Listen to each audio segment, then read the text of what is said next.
Ինչպես է սկսվում հոգևոր արտությունը։ Այն արձանագրված է Հռոմեացիս 13-րդ գլխի 11-ից 14 համարներում։ Եկեք իրար հետ ընթերցենք եւ քայլ առ քայլ այն քննարկենք եւ տեսնենք Տերը ինչ պատգամ է տալիս այս նյութի շուրջ մեզ։ Ինչպես է սկսվում հոգևոր արտությունը։ Ըստ Հռոմեացիս 13-րդ գլխի 11-ից 14 համարներում։ Եկեք ընթերցենք։ Ժամանակի հետ կապված սա է իմացեք։ Արդեն քնից արթնանալու ժամանակն է, որովհետև այժմ փրկությունը մեզ ավելի մոտ է, քան այն ժամանակ, երբ հավատացին, գիշերը անցել է ու ցերեկը մոտեցել։ Ուրեմն խավարի գործերը դեն գցեք եւ լույսի զենքերը հագեք, ինչպես ցերեկը պարկեշտությամբ շրջեցին, ոչ թե անառակություններով եւ հարբեցողությամբ, անկողնային խառնակցությամբ ու պղծություններով, ոչ էլ հակառակությամբ, ոչ էլ նախանձով, զգեստավորվենք Տեր Հիսուս Քրիստոսով ու մարմնի մասին մի հոգացեք ցանկությունը բավարարելու համար։ Ինչպես է սկսվում հոգևոր արտությունը ըստ այս համարների, իմ թանկագին եւ սիրելի քույրեր ու եղբայրներ։ Արտությունը սկսվում է ոչ թե հանկարծակի, այլ այն պահին, երբ մարդը բացում է իր սիրտը Աստծո խոսքի առաջ։ Պողոս առաքյալը սովորեց, որ այժմ է ճշմարիտ փոփոխության պահը, ժամն է արդեն քնից արթնանալու, հոգևոր կյանքը չի կարելի թողնել վաղվա վրա, յուրաքանչյուր օր։ Աստված հրավիրում է մեզի ապրելու լույսի եւ սրբության մեջ։ Այս հատվածը ցույց է տալիս հոգևոր արթնության 4 հիմնական քայլ, որոնք փոխում են հավատացյալի կյանքը ներսից դեպի դուրս։ Առաջին քայլը հետևյալն է. ժամանակի գիտակցումը, որը գրված է 13-11 համարում։ Եվ այս արեք, իմանալով ժամանակը, առաքյալը հիշեցնում է, որ փրկությունը մեզի այժմ է մոտ, գիշերը մեղքի անգիտակցման շրջանը անցել է եւ եկել է սթափվելու պահը։ Մարդը հոգեորապես արթնանում է, երբ դադարում է հետաձգել աղոթքը, խոստովանությունը, Սուրբ գրքի ընթերցումը, ժամանակի գիտակցումը նշանակում է ապրել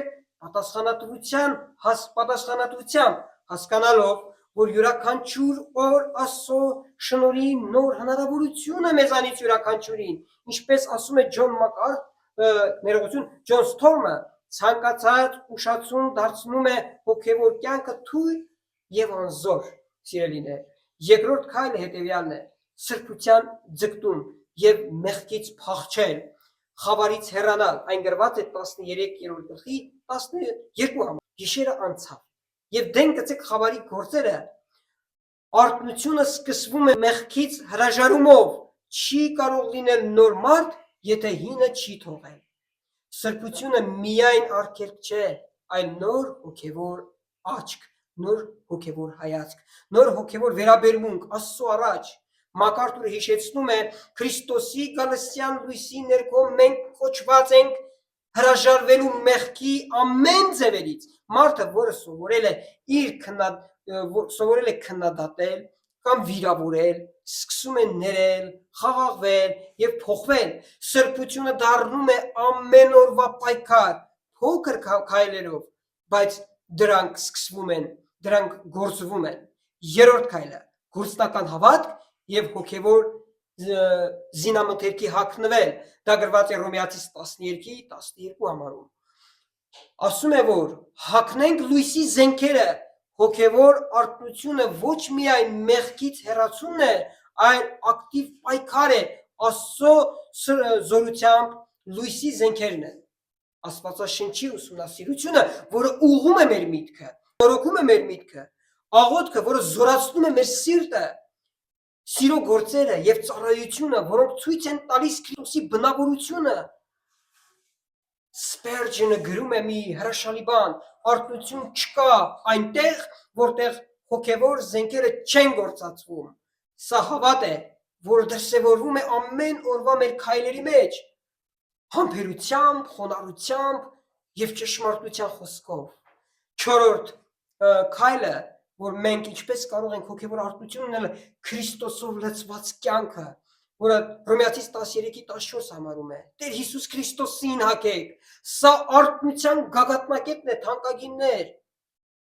Քրիստոսին հագնելը նշանակում է նրա բնավորությունը դնել մեր կյանքի վրա, այնպես ինչպես հագուստը երևում է